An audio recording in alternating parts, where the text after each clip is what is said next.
ॐ नमः सिद्धेभ्यः।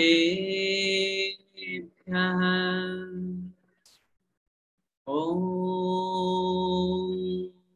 नमः सिद्धेभ्यः। ॐ नमः सिद्धेभ्यः। मोक्षमार्गस्य नेतारं भेत्तारं कर्मभूभृतां ज्ञातारं विश्वतत्त्वानां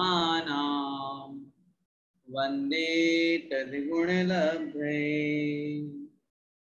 पंच परमेष्ठी भगवान की जय। द्वादशांग जिनवाणी माता की जय। आचार्य भगवंत श्री उमा स्वामी मुनि महाराज की जय। संत शिरोमणि आचार्य भगवंत 108 श्री विद्यासागर जी महामुनिराज की जय। पूज्य गुरुदेव मुनि पुंगव श्री 108 सुधा सागर जी महाराज की जय। अढ़ाई द्वीपस्थ समस्त मुनिराजों की जय। आचार्य भगवंत श्री उमा स्वामी द्वारा विरचित श्री तत्वार्थ सूत्र जी ग्रंथादिराज का हम स्वाध्याय कर रहे हैं। छठवां अध्याय हमारा प्रारंभ हो चुका है। कल की कक्षा में हमने छठे अध्याय का पहला, दूसरा और तीसरा इन 3 सूत्रों पर चर्चा की थी। छठवें अध्याय में आश्रव तत्व का वर्णन है और उस आश्रव में भी अशुभ आश्रव का वर्णन है। कर्मों का आश्रव किस प्रकार होता है, किन निमित्तों से होता है, ज्ञानावरण दर्शनावरण आदि जो 8 कर्म है उनके आश्रव के क्या कारण है, ये विषय इस अध्याय में हम पढ़ेंगे। कल की कक्षा में हमने उस आश्रव की परिभाषा पढ़ी और उस परिभाषा के साथ में पुण्य और पाप का बंध कैसे होता है, किस स्थिति में होता है, वो विषय हमने यहाँ पर जाना था। आइए कल जो हमने पढ़ा एक बार हम उसका रिवीजन करते हैं, उसके बाद फिर आगे बढ़ेंगे। छठे अध्याय में पहला सूत्र आचार्य महाराज ने लिखा, काय वांग मनः कर्म योग है। काय मतलब शरीर, वांग मतलब वचन और मनः मतलब मन। मन वचन काय इनकी जो कर्म है, क्रिया है, इसका नाम योग है। क्या मतलब हुआ? मन वचन काय की क्रिया का नाम योग है, अर्थात मन वचन काय के निमित्त से आत्म प्रदेशों में जो परिस्पंदन होता है, आत्म प्रदेशों में जो हलन चलन होती है, उसका नाम योग है। और उस योग से क्या होता है? स आश्रव है और वही आश्रव है। हलन चलन कहें या परिस्पंदन कहें, इसका मतलब एक स्थान से दूसरे स्थान पर गति करना नहीं है। हम बोल रहे हैं, इसका मतलब हमारा वचन योग प्रयोग हो रहा है, वचन योग काम कर रहा है, इससे आत्म प्रदेशों में परिस्पंदन होगा। उससे क्या होगा? उससे कर्म का आश्रय होगा। कर्म आएंगे, हमारी आत्मा के साथ में जुड़ेंगे, चिपकेंगे, बंध को प्राप्त होंगे। अगर हम मौन रहे या कोई नहीं बोल रहा है तो वचन योग के निमित्त से होने वाला आश्रय नहीं होगा। तो इस तरह ये वचन, मन और काय तीनों प्रकार के जो योग हैं, ये कर्माश्रयों में निमित्त बनते हैं। और यहाँ पर आचार्य महाराज ने कारण में कार्य का उपचार करते हुए, मन वचन काय योगों के निमित्त से आश्रय होता है, लेकिन आचार्य महाराज ने क्या कह दिया? वह योग ही आश्रय है, क्योंकि कारण में कार्य का उपचार करते। वह जो आश्रय है वह 2 प्रकार का हुआ करता है, शुभ पुण्यस्या शुभ पापस्य। शुभाश्रव और अशुभाश्रव। शुभ पुण्यस्य, शुभ योग होने से, मन वचन काय की प्रवृत्ति शुभ होने से पुण्यस्य, पुण्य का आश्रव होता है। अशुभ है और अशुभ योग होने से पापस्य, पाप का आश्रव होता है। कल अपन ने इस विषय में बहुत डिटेल में समझ लिया था। जिनको भी कल की कक्षा नहीं पढ़ी हो वो जरूर पढ़ें। हम मन वचन काय की प्रवृत्ति को शुभ कैसे करें या पुण्य का आश्रव कैसे करें। अपने मन को हमेशा उज्जवल रखें, अच्छा रखें, कषाय रूप प्रवृत्ति ना हो, वचनों से हम गलत प्रयोग ना करें, हमेशा शरीर के माध्यम से हम अच्छी क्रियाएं करें, दान पूजा करें आदि क्रियाएं करेंगे तो निश्चित रूप से हमारे पुण्य का आश्रव होगा, और अगर यही चीजें अशुभ हुई तो पाप का आश्रव आचार्यों ने लिखा है। आइए अब उसी चर्चा को आगे बढ़ाते हुए, अभी हमने योगों के निमित्त से आश्रव के दो भेद पढ़े थे, अब आज चौथे सूत्र से अपन आगे बढ़ते हैं। स्वामी की अपेक्षा या कषाय की अपेक्षा से आश्रव के दो भेद कौन कौन से होते हैं और कैसे होते हैं उसको हम समझते हैं। देखिए, निकाल लीजिए चौथा सूत्र छठे अध्याय का। स कषाया कषाययोः, बोलिए, स कषाया कषाययोः सांपरायिकेर्या पथयोः, सांपरायिकेर्या पथयोः,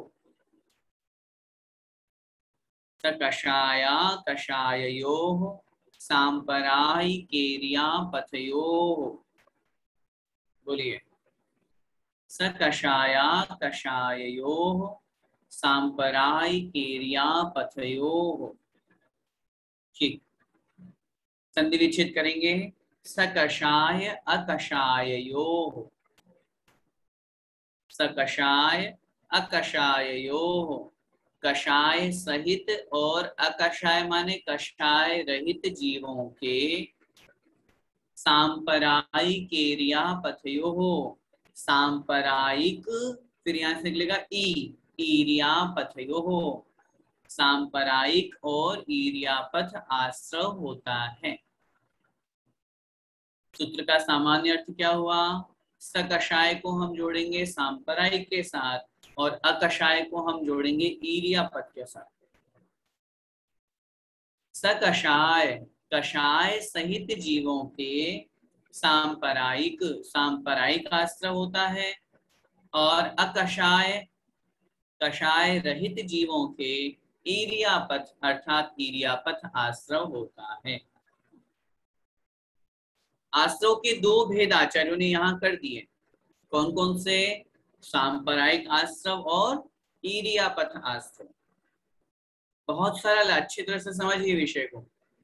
कषाय सहित जितने भी जीव हैं उनके कौन सा आश्रव होता है? उत्तर मिलेगा सांपरायिक आश्रव। कषाय रहित जितने भी जीव हैं उनके कौन सा आश्रव होता है? उत्तर मिलेगा ईर्यापथ आश्रव। अब जरा इनकी परिभाषा हम समझ लेते हैं। सांपरायिक, जिस आश्रव का कारण सांपराय, संपराय से सांपरायिक बना है, एक प्रत्यय लगने से आदि वृद्धि हो गई, संपराय अर्थात संसार होता है। जो आश्रव संसार का कारण होता है उसे सांपरायिक आश्रव कहते हैं। ईर्यापथ, ईर्यापथ का मतलब क्या होता है?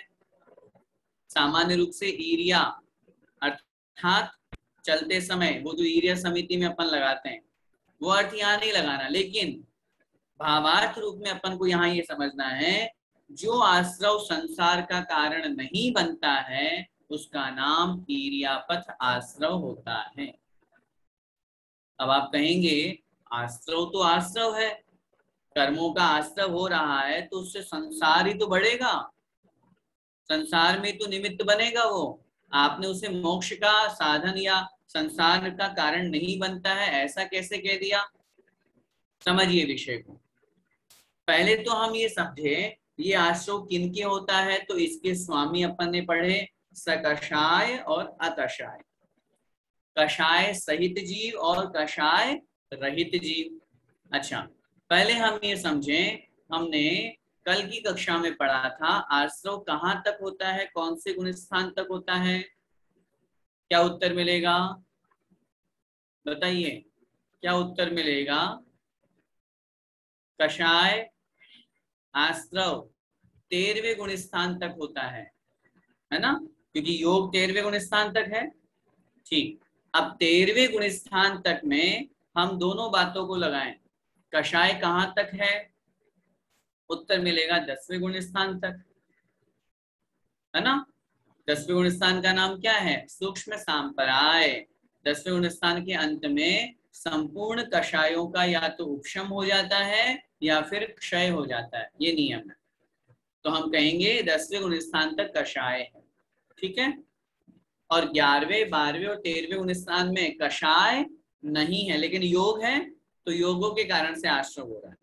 तो क्या परिभाषा बनेगी, क्या बात बनेगी? बात ये बनेगी 10वें गुण स्थान तक के जीवों के जो आश्रव होता है वह संसार का कारण है। 11वें 12वें और 13वें गुण स्थान वाले जीवों के, कषाय रहित जीवों के जो आश्रव होता है वह संसार का कारण नहीं है, वो वीर्यापत आश्रव। और महत्वपूर्ण बात समझिए, कषाय सहित जो सांप्रदायिक आश्रव होता है, ये जब जीव ग्रहण करता है या ये जो आश्रव है, ये अंतर मुहूर्त से लेकर के कोड़ा कोड़ी सागर तक जीव के साथ रहता है। इस आश्रव का जो अपन बंध पढ़ेंगे, स्थिति पढ़ेंगे आगे 8वें अध्याय में, सांप्रदायिक आश्रव या जो संसार बढ़ाने वाला निमित्त है, अंतर मुहूर्त से लेकर के और कोड़ा कोड़ी सागर तक जीवात्मा के साथ में इसका संबंध होता है। लेकिन ईर्यापत आश्रव जो होता है वह एक समयवर्ती होता है। आचार्यों ने लिखा, जिस समय आश्रव हुआ बंध उसी समय हो गया और अगले ही समय वो उदय में आकर के निर्जरा को प्राप्त हो जाता है। इसलिए वह आश्रव संसार का कारण नहीं बन पाता। आश्रव अगर आत्मा के साथ में कर्म बंधे रहेंगे, जुड़े रहेंगे, तब तो वो आत्मा संसार में भटकेगी। लेकिन 11वें 12वें और 13वें गुण स्थान में कषाय नहीं होने के कारण से वहां जो ईर्यापत आश्रव हुआ वो आया और अगले ही समय में निकल गया। उदाहरण कितना अच्छा दिया, जैसे टीन शेड लगा हुआ है और बारिश की बूंदें गिर रही हैं। टीन शेड पर बारिश की बूंदें गिरी और गिरते ही साथ में अगले ही पल में बह गई। रही क्या, टिकी क्या उस टीन शेड के ऊपर? पानी नहीं टिका। लेकिन सांप्रदायिक आश्रव जो है वो एक गड्ढे के जैसा है, एक कुएं के जैसा, एक तालाब के जैसा है, उसमें पानी स्टोर होता जा रहा है। ऐसे ही हम लोग जो कषाय सहित जीव हैं, हम सबके जो आश्रय हो रहा है वो सांप्रदायिक है, संसार बढ़ाने वाला है। लेकिन 11वें 12वें और 13वें गुण स्थान में जो कर्मों का आश्रय हो रहा है वह आश्रय तो है, क्योंकि योग है, हम रोक नहीं सकते उस आश्रय को, वो तो आएगा, कर्म तो आएंगे। क्यों? क्योंकि योग है, जब तक योग है तब तक आश्रय होगा। लेकिन उस आश्रय में कषाय नहीं होने के कारण से उसका स्थिति अनुभाग नहीं बनता। आगे हम 8वें अध्याय में एक विशेष बात पढ़ेंगे जहां बद्ध तत्व का वर्णन होगा। 4 प्रकार के बंध होते हैं, प्रकृति, प्रदेश, स्थिति और अनुभाग बंध। ठीक है। आचार्य नेमिचंद स्वामी महाराज ने द्रव्य संग्रह में लिखा, जोगा पयड़ी पदेशा छिदी अनुभागा कषायदो होंती। योग से प्रकृति और प्रदेश बंद होता है और कषाय से स्थिति और अनुभाग बंद होता है। आत्मा के लिए दुखकारी कौन है? स्थिति और अनुभाग बंद। कर्मों की स्थिति कब तक वो आत्मा के साथ में रहेगा, उस टाइम पीरियड का नाम है स्थिति बंद। और उस कर्म के फल देने की शक्ति का नाम क्या है? अनुभाग बंद। अब वो कर्म आत्मा को कैसा फल देगा, वो कर्म आत्मा को कैसा फल देगा, कब तक आत्मा के साथ में बना रहेगा, ये किस पे डिपेंड करता है? ये करता है उस जीव की कषाय पे। कितनी कषाय के साथ में हम कर्म का बंध कर रहे हैं, उसके ऊपर डिपेंड है। समझ में आ रहा है विषय? अच्छी तरह से समझिए, ये बहुत महत्वपूर्ण विषय है। कषाय के कारण से हमारा कर्मों का आश्रव अधिक होता है। अधिक होने का तात्पर्य उनमें स्थिति अनुभाग ज्यादा बनती है। इसीलिए 11वें 12वें और 13वें गुण स्थान में क्या लिखा आचार्यों ने? 11वें 12वें और 13वें गुण स्थान में कषाय नहीं होने से वहां स्थिति और अनुभाग जघन्य मात्र है, नाम मात्र है। क्योंकि बंद तो चारों होंगे, ये नियम है। एक बार जो बंद होता है वो चारों प्रकार के बंद होते हैं, लेकिन वो जो बंद है वो आत्मा के लिए संसार में भटकाने का कारण नहीं बनता है, इसलिए आचार्यों ने उसे कहा ईर्यापथ आश्रव। ये एक समयवर्ती होता है, आए कर्म आए आत्मा में और अगले ही समय में निर्जरा को प्राप्त हो जाते हैं। ये आश्रव किनके होता है? ये आश्रव 11वें 12वें और 13वें गुण स्थानवर्ती उन महामुनिराजों के हुआ करता है। 10वें गुण स्थान तक जो आश्रव होता है वह सांप्रदायिक आश्रव कहलाता है और वह कषाय सहित जीवों के हुआ करता है। इस प्रकार स्वामी की अपेक्षा या कषाय की अपेक्षा से यहाँ आश्रव के दो भेद हमने पढ़े, पहला सांप्रदायिक आश्रव और दूसरा ईर्यापथ आश्रव। कल जो अपन ने तीसरा सूत्र पढ़ा था उसमें योगों की अपेक्षा से आश्रव के भेद थे, शुभाश्रव और अशुभाश्रव। आज अपन ने जो पढ़े वो कषाय की अपेक्षा से सांप्रदायिक और ईर्यापथ आश्रव समझना चाहिए। आइए अब आगे चर्चा करते हैं 5वें सूत्र में, जिसमें आचार्य महाराज उस पहले सबसे पहले नंबर का जो सांप्रदायिक आश्रव है उसके कारणों का विचार कर रहे हैं। देखिए अगला सूत्र, इंद्रिय कषाया, बोलिए, इंद्रिय कषाया व्रतक क्रिया, व्रतक क्रिया पंच चतुः पंच पंचविंशति पंच पंचविंशति संख्या पूर्वस्य भेदाः, पूर्वस्य भेदाः इंद्रिय कषाया व्रतक क्रियाः पंच चतुः पंच पंचविंशति संख्याः पूर्वस्य भेदाः। बोलिए, इंद्रिय कषाया व्रतक क्रियाः पंच चतुः पंच पंचविंशति संख्याः पूर्वस्य भेदाः। फिर से बोलेंगे, इंद्रिय कषाया व्रतक क्रियाः पंच चतुः पंच पंचविंशति संख्याः पूर्वस्य भेदाः। ठीक है, अब देखो अंत में क्या लिखा हुआ है, पूर्वस्य भेदाः। पूर्वस्य मतलब पहले वाले के, भेदाः मतलब भेद हैं। पहले वाला कौन? पिछले सूत्र में गए हम, वहां देखा दो प्रकार के आश्रव की चर्चा की थी, सांप्रदायिक और ईर्यापथ। अब इसमें पहले वाला कौन सा कहलाएगा? सांप्रदायिक आश्रव। तो ये सांप्रदायिक आश्रव के भेदों का कथन इस सूत्र में दिया है। जरा देखिए, पहले सामान्य अर्थ समझते हैं। इंद्रिय कषाया व्रतक क्रिया, संधि विच्छेद करेंगे, इंद्रिय कषाय, तो कषाया व्रत में से कषाय अव्रत निकलेगा, इंद्रिय कषाय अव्रत है ना। फिर क्रिया कितने होते हैं ये? पंच मतलब 5, चतुः मतलब 4, पंच मतलब 5 और पंचविंशति मतलब 25 संख्या, संख्या वाले हैं। क्रमशः लगा लीजिए। इंद्रिय पंच, इंद्रियां कितनी होती है? उत्तर मिला, इंद्रिया 5 होती है। इसके बाद में आगे कह रहे हैं कषाय चतुः, कषाय कितनी होती है? कषाय 4 होती है। फिर कह रहे हैं अव्रत, अव्रत का मतलब जो व्रत नहीं है, मतलब पाप है, वो कितने होते हैं? पंच मतलब 5 होते हैं। और फिर क्रिया मतलब क्रियाएं कितनी होती है? पंचविंशति मतलब 25। इन सबको हम टोटल करेंगे तो 5 इंद्रिय, 4 कषाय हो गए 9, फिर उसके बाद में 5 अव्रत मतलब 5 पाप हो गए, तो हो गए 14 है, और फिर 25 क्रियाएं, तो 14 और 25 हो गए 39, 39। ये 39 भेद किसके हैं? ये 39 भेद पूर्वस्य भेदा, सांप्रदायिक आश्रव के भेद कहे गए हैं। समझ में आया विषय? पहले सामान्य अर्थ समझिए, क्या कहना चाह रहे हैं आचार्य महाराज यहाँ पर? आचार्य महाराज कह रहे हैं सबसे पहला जो सांप्रदायिक आश्रव है उसके ये 39 भेद हैं। कौन कौन से 39? 5 इंद्रिय, स्पर्शन, रसना, घ्राण, चक्षु और कर्ण। 4 कषाय, हिंसा, झूठ, चोरी, कुशील और परिग्रह। 5 अव्रत। व्रत किसे कहते हैं? 5 पापों का त्याग करना।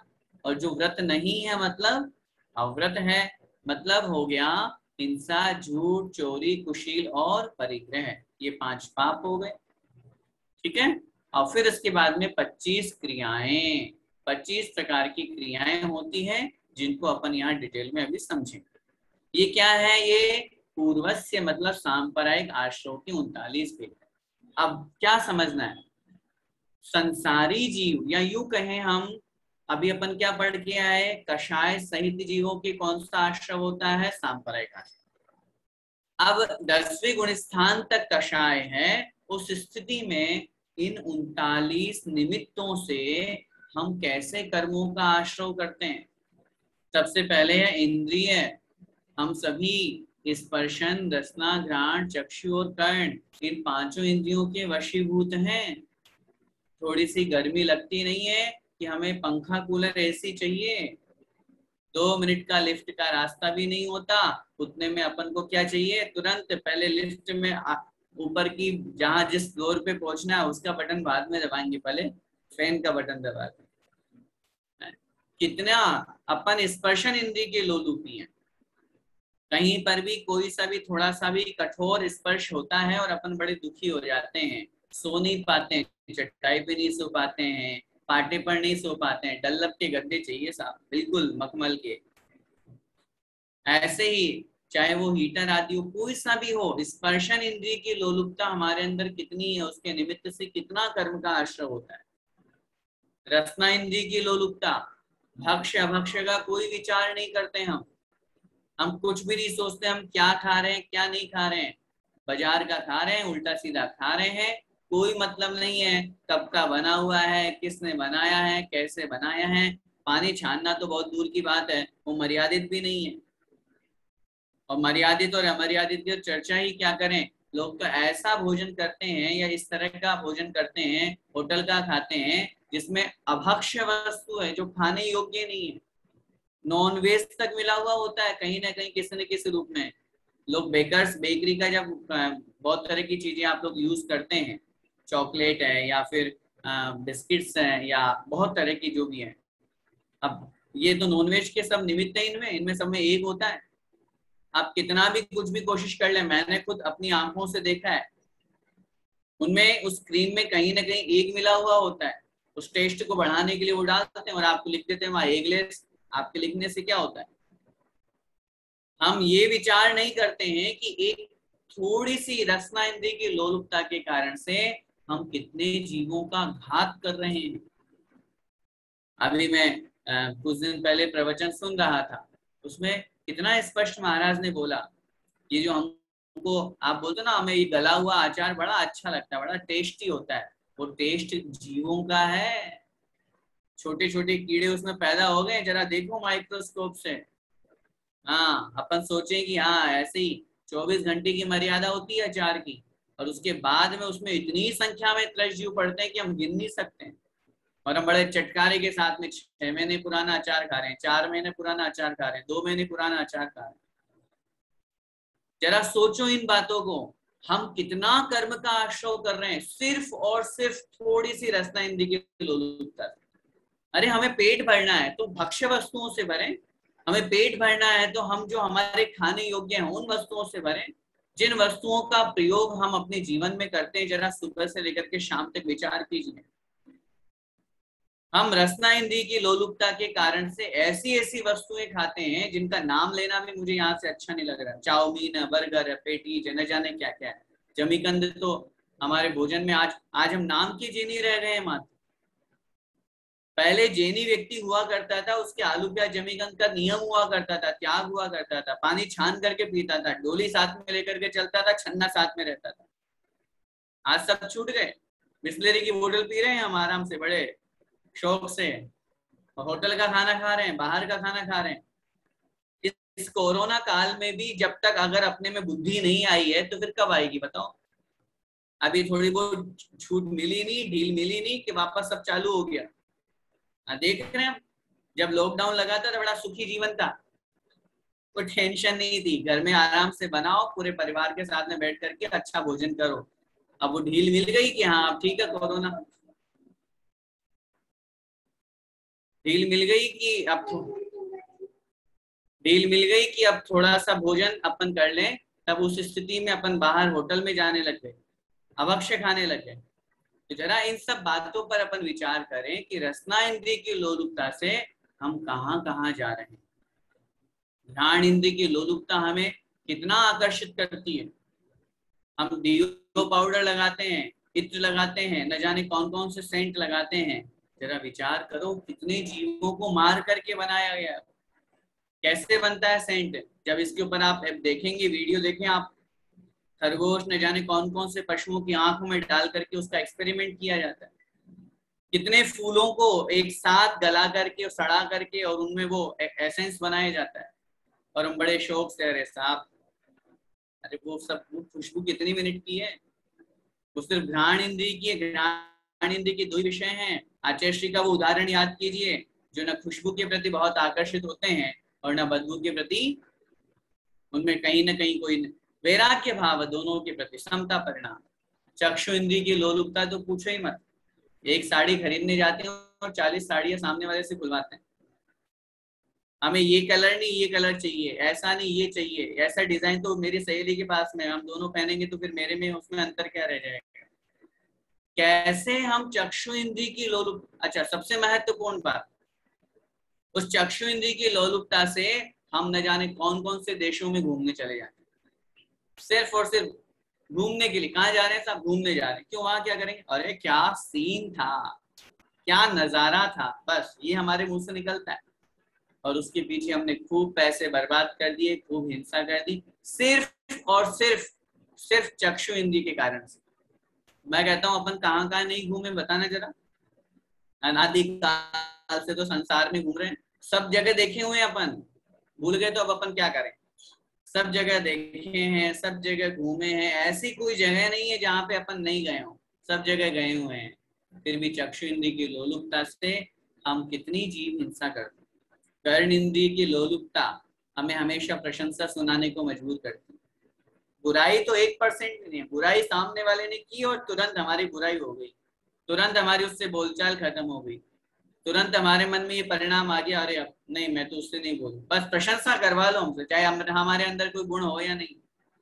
गीत संगीत में हम कितना लोलुपता से ऐसे गीत संगीत सुनना चाहते हैं जो हमें बहुत प्रिय होते हैं। कर्ण इंद्रिय की लोलुपता, ये पांचों इंद्रियां हैं, ये सामान्य नहीं है। हम पंचेंद्रिय मनुष्य हैं और उस पंचेंद्रिय मनुष्यत्व को प्राप्त करके, पांचों इंद्रियां हैं तो पांचों इंद्रियों से पाप हो रहा है। एक इंद्रिय जीवा तो उसके मात्र स्पर्शन इंद्रिय, वो स्पर्शन इंद्रिय के निमित्त से पाप कर रहा है। हम पंचेंद्रिय मनुष्य, हमारे पांचों इंद्रिया और मन, उसके निमित्त से हमारे पाप हो रहा है। फिर अगला कषाय, क्रोध, मान, माया, लोभ। इन चार कषायों के कारण से हम कितना पाप करते हैं। खूब गुस्सा करते हैं, खूब विकल्प करते हैं सामने वाले के प्रति। विषय अभी अपन प्रवचन नहीं चल रहा है, कक्षा है, इसलिए आप इन विषयों को बहुत अच्छी तरह से समझिए। मान, अहंकार, हमें किस बात का अहंकार होता है? अहंकार के कारण से हम सामने वाले का अपमान करते हैं, उसको नीचा दिखाते हैं। मायाचारी तो पूछो मत, कूट कूट के भरी हमारे अंदर, बोलते क्या है, दिखाते क्या है, करते क्या है हम। और लोभ तो इतना ज्यादा है, धन संपत्ति का पूछो कि कहीं कुछ फ्री में कोई भी आइटम मिल रहा हो, कुछ भी मिल रहा हो तो कुछ भी नहीं सोचेंगे, दौड़ करके चले जाएंगे। सोचिए, इन चारों कषायों के कारण से हम कितना कर्म का आश्रय करते हैं। कल मैंने आपसे निवेदन किया था, सुबह उठने से लेकर के रात को सोने तक और रात के सपने में भी अपन विचार करें, उस 24 घंटे में हमारा कितना शुभोपयोग है और कितना अशुभोपयोग। हम कितना इंद्रियों की लोलुपता और कषायों के वशीभूत हो रहे हैं और कितना उनसे दूर हो रहे हैं। 5 पाप, अव्रत का मतलब है 5 पाप, हिंसा, झूठ, चोरी, कुशील और परिग्रह। इन पांचों पापों के प्रति हम कितना आसक्त है, खूब हिंसा करते हैं, कोई परवाह नहीं है हमें, जीव मर रहे हैं तो मर रहे हैं, हम सुखी होने चाहिए। हमें कोई परवाह नहीं है, हमें यहाँ से 2 किलोमीटर भी जाना है, आधा किलोमीटर भी जाना है, तो भी हम 4 व्हीलर से जाएंगे। नीचे चाहे कितने भी जीव मरे तो मरे, उससे क्या फर्क पड़ता है। घास में हमें खेलना तो खेलेंगे, उसमें कितने भी जीव मरे तो मरे। हम हिंसा करने से कतराते नहीं है। व्यापार करने वाले कितने महानुभाव होते हैं, जो व्यापार में बहुत हिंसा होती है फिर भी कोई विकल्प नहीं करते, खूब हिंसा करते हैं, झूठ बोलते हैं, चोरी करते हैं, गलत काम करते हैं, परिस्थिति सेवन करते हैं, परिग्रह की रक्षा में लगे हुए हैं, खूब परिग्रह बढ़ाते जा रहे हैं। आचार्य महाराज लिखते हैं बहुवारंभ परिग्रह नारकस्य। रुक जाओ, कोई बात नहीं, अभी आ रहा है, जब आयु कर्म का वर्णन आएगा तब निवेदन करूंगा कि ऐसे बहुत ज्यादा आरंभ हिंसा और परिग्रह से नरकायु का आश्रय हुआ करता है। और फिर आगे आचार्य महाराज लिखने 25 क्रियाएं, इन 25 क्रियाओं के निमित्त से हमारे कर्म का आश्रय होता है। इन 25 क्रियाओं में कुछ क्रियाएं ऐसी हैं जो करने योग्य हैं और कुछ ऐसी हैं जो नहीं करने योग्य हैं। आइए हम एक एक क्रिया को यहाँ पर समझते हैं, परिभाषा, और उसके माध्यम से अपन समझें। इन 25 क्रियाओं में मुख्य 2 क्रियाएं हैं, एक सम्यक्त्व क्रिया और एक मिथ्यात्व क्रिया। बाकी और भी क्रियाएं हैं 23, लेकिन मुख्य 2 हैं, सम्यक्त्व क्रिया और मिथ्यात्व क्रिया। मिथ्यात्व क्रिया से अपन को बचना है और सम्यक्त्व क्रिया को अपने जीवन में लाने का प्रयास करना है। देखिए, सबसे पहली जो क्रिया है जिसका नाम है सम्यक्त्व क्रिया। सम्यक्त्व को बढ़ाने वाली अरिहंत पूजा आदि करना, ये कहलाती है सम्यक्त्व क्रिया। आचार्य पूज्यपाद स्वामी महाराज ने इसे सम्यक्त्व वर्धिनी क्रिया कहा। सम्यक्त्व को बढ़ाने वाली, हम जिनेंद्र भगवान की पूजा करें, स्तुति करें, अपने शंका आदि 8 दोषों से रहित रहें, निशंकित आदि 8 अंगों का पालन करें। ऐसा करने से क्या होगा, सम्यक्त्व बढ़ेगा, हमारा सम्यक्त्व मजबूत होगा।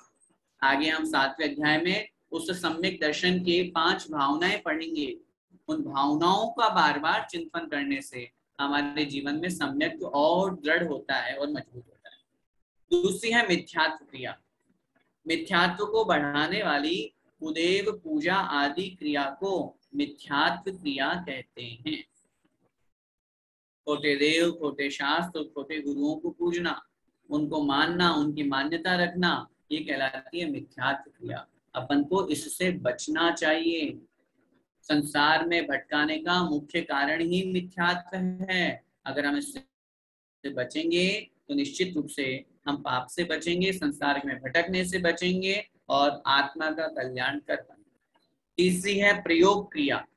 शरीर आदि से गमनागमन रूप प्रवृत्ति करना, यह प्रयोग क्रिया कहलाती है।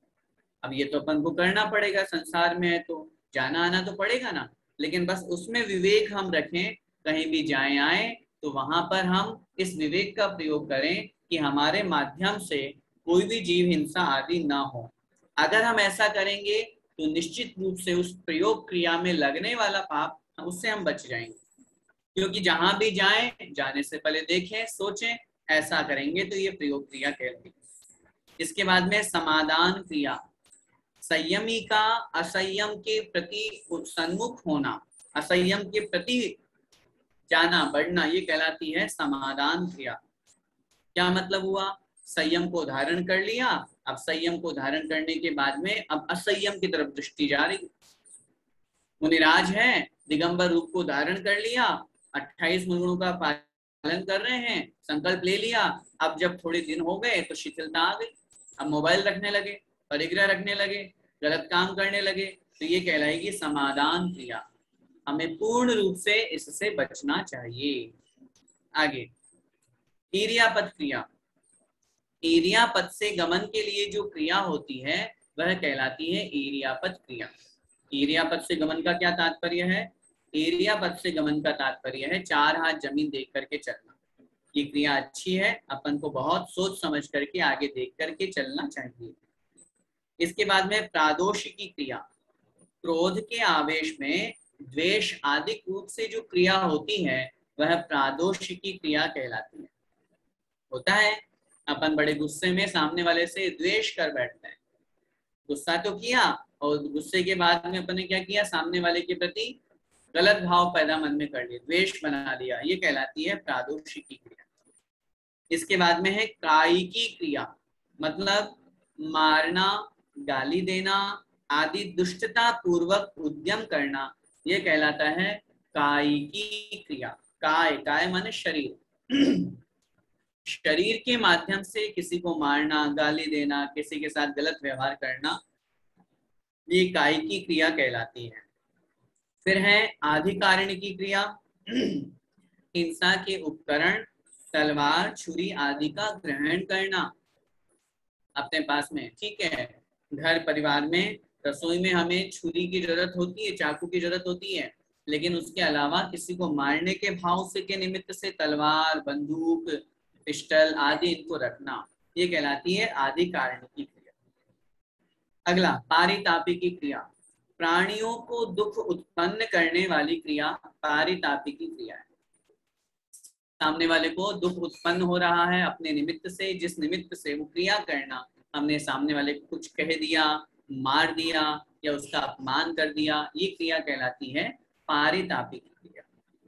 आगे प्राणादिपातिकी, दूसरे के शरीर, इंद्रिय आदि प्राणों का वियोग करना, उसका मर्डर कर देना, मार देना, अंग भंग कर देना, है ना, हाथ काट देना, सिर काट देना, ये कहलाती है प्राणातिपातिकी क्रिया। सामने वाले के प्राणों का घात कर दिया।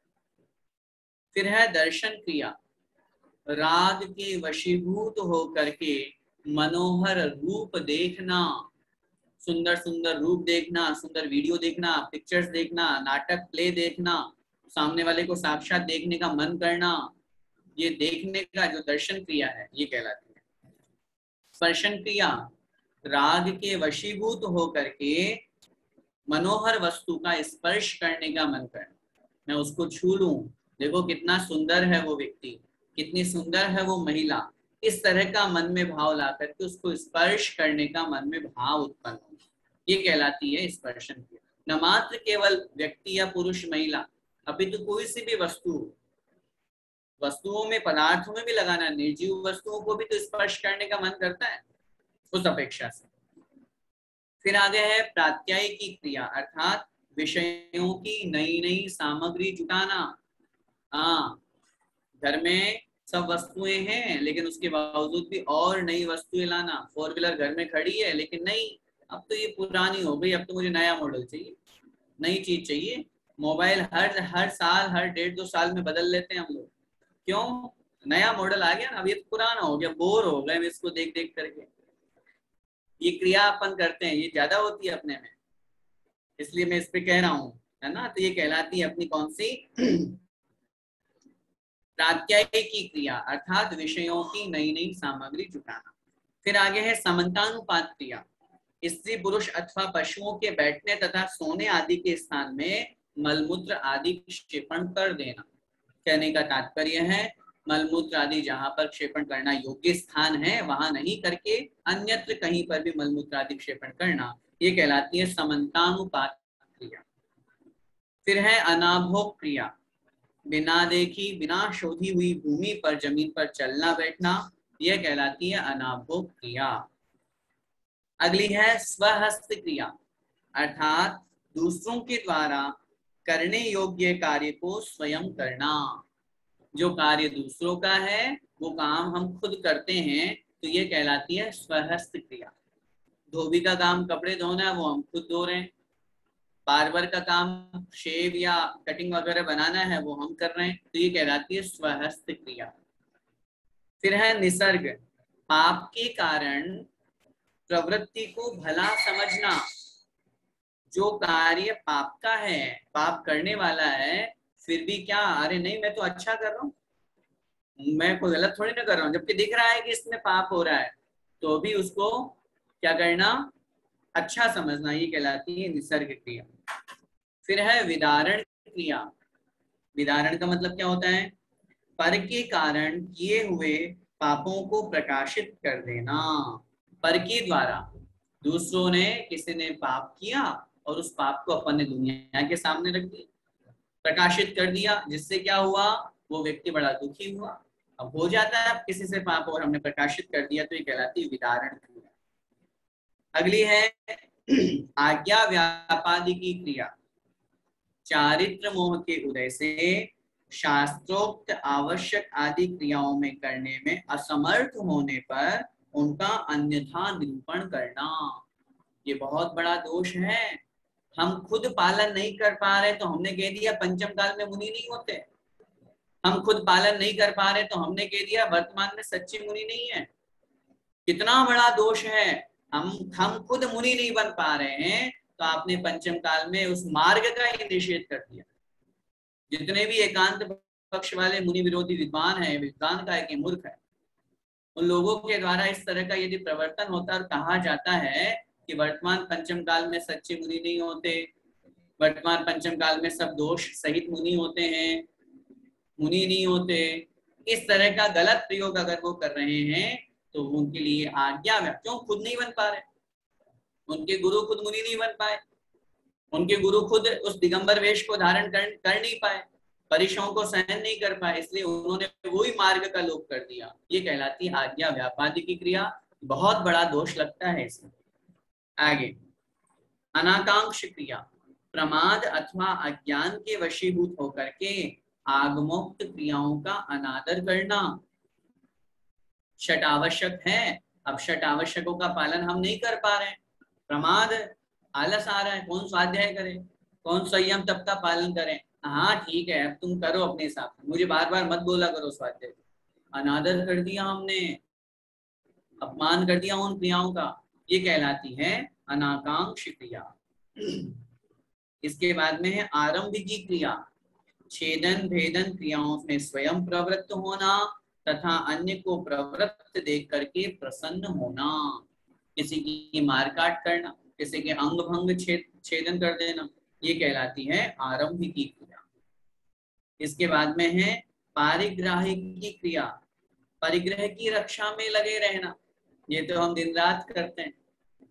एक तो परिग्रह इकट्ठा करते हैं और फिर उसकी रक्षा है, बड़ा ताला लगा करके चाबी अपने पास, सब चीजें भूल जाएंगे लेकिन चाबी नहीं भूलेंगे। एक तो परिग्रह 4 व्हीलर लेकर के आए और उसके चारों तरफ बाढ़, ये कैसे सुरक्षित रहे, चोर न ले जाए, उसके ऊपर टीन शेड लगा दिया छाया करने के लिए, न जाने क्या क्या परिग्रह इकट्ठा करके उसकी रक्षा करने के लिए जो भी क्रियाएं करते हैं वो कहलाती है पारिग्राहिकी क्रिया। फिर अगली है माया क्रिया। माया का मतलब ज्ञान दर्शन आदि में कपट रूप प्रवृत्ति करना, छल कपट करना। सम्यक दर्शन सम्यक ज्ञान आदि हैं, धर्म में भी अपन ने कपट कर लिया, अन्य में तो मायाचारी कर रहे हैं वो तो गलत है ही, लेकिन धर्म की क्रियाओं में भी हम छल कपट कर रहे हैं तो वो माया क्रिया कहलाती है। फिर है मिथ्या दर्शन क्रिया, प्रशंसा आदि से किसी को मिथ्यात्व रूप परिणति में दृढ़ करना। देखो मिथ्यात्व क्रिया और मिथ्या दर्शन क्रिया में अंतर है। मिथ्यात्व क्रिया में तो स्वयं देव खोटे गुरु, कुगुरु कुदेव और कुधर्म की सेवा कर रहे थे, और मिथ्या दर्शन क्रिया में सामने वाले को उनकी प्रशंसा कर रहे हैं, अरे तुम नहीं जानते, अरे वहां जाओ, उन देवी देवताओं के पास में जाओ, तुम्हारा काम बन जाएगा, देखो मेरा काम बना था। इस तरह से उनकी प्रशंसा करके सामने वाले को मिथ्यात्व में ले जाना, उसको और मिथ्यात्व में दृढ़ करना, ये कहलाती है मिथ्या दर्शन क्रिया। और अंतिम 25वीं है अप्रत्याख्यान क्रिया, अर्थात चारित्र मोह के उदय से त्याज्य वस्तुओं में त्याग रूप प्रवृत्ति नहीं होना। जिसे हम त्याग करना चाहते हैं, त्याग करने की भावना है लेकिन त्याग नहीं हो पा रहा है, ये कहलाती है अप्रत्याख्यान क्रिया। ये चारित्र मोहनीय कषाय के उदय से हुआ करती है, अप्रत्याख्यान और आदि कषाय के उदय से हम त्याग नहीं कर पाते हैं। इस प्रकार ये 25 क्रियाएं हैं। इन 25 क्रियाओं में कुछ ही क्रियाएं हैं जो हमारे द्वारा अच्छे से करने योग्य है, जिनको अपन को करना चाहिए, और बाकी क्रियाओं से अपन को बचना चाहिए। और कुछ क्रियाएं ऐसी हैं जिनके अपन बच नहीं सकते हैं, जिनको अपन को करना पड़ता है, उसमें अपन सावधानी रखें। समय आपका हो रहा है। आज जो अपन ने ये 2 सूत्र पढ़े, उसमें से ये जो 39 भेदों वाला सूत्र है, जिसमें सांप्रदायिक आश्रव के 39 भेद बताए हैं, इन्हीं 39 कारणों से, निमित्तों से हम निरंतर कर्म का आश्रव करते हैं। और ये सांप्रदायिक आश्रव हमें संसार में भटकाने वाला है। बहुत अच्छी तरह से इस विषय को समझ करके अपन इन आश्रव से बचने का प्रयास करें। हम जो 2 सूत्र पढ़े थे, आइए उनका एक बार संक्षेप में रिवीजन करते हैं। स कषाया कषाययोः सांपरायिकेर्यापथयोः, स कषाय अकषाययोः कषाय सहित और कषाय रहित जीवों के सांपरायिक ईर्यापथयोः। सांपरायिक और ईर्यापथ आश्रव होता है, क्रमशः उसे हमें लगाना है। कषाय सहित जीवों के सांपरायिक आश्रव और कषाय रहित जीवों के ईर्यापथ आश्रव होता है। कषाय सहित जो सांपरायिक आश्रव होता है वो 39 भेद वाला है, 5 इंद्रिय, 4 कषाय, 5 पाप और 25 क्रियाएं, जिनका डिटेल अपन ने अभी कक्षा में समझा। उन 39 प्रकार से अपन बचने का प्रयास करें। जितना हो सके इंद्रियों की लोलुपता से बचे, 5 पापों में हमारी प्रवृत्ति कम से कम हो, हम कषाय न करके प्रशम भाव अपने जीवन में लाने का प्रयास करें। और जो 25 क्रियाएं हमने पढ़ी हैं उनमें जो सम्यक क्रिया है अथवा जो आत्मा के कल्याण को मार्ग पर ले जाने वाली क्रिया, उनको करते हुए जो मिथ्यात्व आदि क्रियाएं हैं उनसे बचने का प्रयास करें। और अन्य जो शेष क्रियाएं हैं जो हमारे जीवन में चलती रहती है या होती ही है, उनमें सावधानी रखते हुए हम कैसे पाप कषाय इंद्रियों की लोलुपता से बचें, ऐसा अपन को प्रयास करना चाहिए। आज की कक्षा से हमको यही सीखना है कि हम जैसे तैसे करके और पाप रूप प्रवृत्ति से बचें, अपनी कषायों को मंद करें, कषायों को शांत करें और बहुत अच्छी तरह से अपना जीवन आगे बढ़े। हमारी कोशिश और हमारा लक्ष्य ये रहे शीघ्र हमारा सांप्रदायिक आश्रव समाप्त हो और हमारी गिनती भी ईर्यापथ आश्रव करने वाले केवली भगवान में हो जाए। तो हमारा जो कषाय है वो समाप्त हो और अपन सभी, चूंकि अब योग है तो योगों के निमित्त से आश्रव तो होगा, तो हम सभी उन आश्रव को कम करते हुए पूर्ण रूप से समाप्त करने के मार्ग पर आगे बढ़े। इसी मंगलमय भावना के साथ बोले द्वादशांग जिनवाणी माता की जय।